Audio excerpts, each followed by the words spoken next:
Adding a video to a Mailchimp email enhances engagement and makes your content more dynamic. Here's a step-by-step guide to do it. Log into Mailchimp. Visit Mailchimp's website and log into your account. Create or edit a campaign.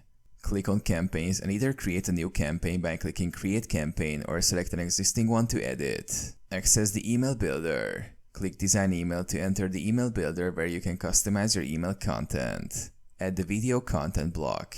In the email builder, go to the content section and drag the video content block into your email layout. Insert video URL. Click on the video block to edit it. In the video settings panel, paste the URL of the video from a hosting platform like YouTube or Vimeo. Mailchimp does not host videos, so you need to use an external link. Customize and style. Adjust the settings, such as video alignment and dimensions. Add the thumbnail image if desired, which will appear as a clickable preview.